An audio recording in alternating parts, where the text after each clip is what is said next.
Bonjour à tous, bienvenue à cette 4e édition du Monaco Tagging Tournament.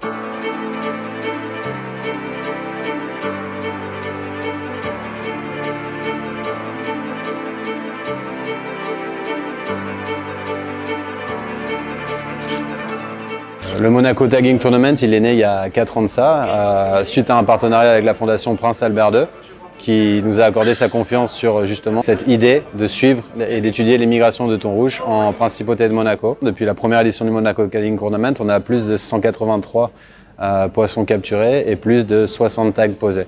Bonjour, je m'appelle Bill François et je suis responsable du pôle éducation et protection à la Fédération monégasque de pêche sportive. Pour marquer les poissons, on a besoin d'abord de pêcheurs sportifs passionnés qui connaissent ces poissons, qui savent où les trouver et comment bien les manipuler.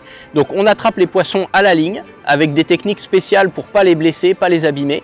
Et ensuite, on va procéder avec 2 sortes de marquage, soit ce qu'on appelle le marquage conventionnel. Ça permet d'identifier un poisson, comme ça s'il est repris quelque part, on saura de combien il a grandi et à quel endroit il a été lâché et à quel endroit il a été repris. Mais ça ne donne pas beaucoup d'informations. Pour avoir plus d'informations, ce qu'il faut, c'est utiliser des balises. Donc ça, c'est notre 2e technique de marquage, c'est des balises satellites. Bonjour, je suis David Gamba, président de la Fédération monégasque de pêche sportive. Alors ça, c'est un concentré de technologie qui te permet en fait de pouvoir suivre les animaux marins dans leur milieu directement. Tu l'accroches au dos d'un animal, en l'occurrence à un thon rouge. Cette balise va rester accrochée sur l'animal pendant un laps de temps déterminé. Elle va se décrocher, flotter à la surface, qui va permettre de transmettre les données qu'elle a collectées au satellite. Depuis le 2018, on a un partenariat avec l'Université de Gênes et le professeur Fulvio Garibaldi. C'est lui qui en fait retransmet nos données directement auprès de l'ICAT, qui est l'organe de gestion, de conservation des thonidés de l'Atlantique. On arrive à connaître beaucoup plus de choses sur le thon et notamment casser des idées reçues qu'on pouvait avoir. Par exemple, l'idée que le thon passe le plus clair de son temps en surface. Grâce à nos marquages, on a commencé à découvrir qu'il passe énormément de temps à des grandes profondeurs, autour de 600 à 800 mètres. Donc c'est des poissons qui plongent beaucoup, qui font beaucoup de migrations verticales aussi, entre la profondeur et la surface.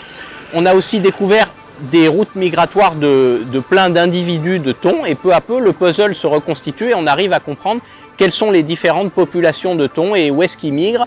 Le fait de pouvoir comprendre les patterns de migration permet de mettre en place derrière des actions qui permettent d'avoir une protection plus efficace de l'espèce.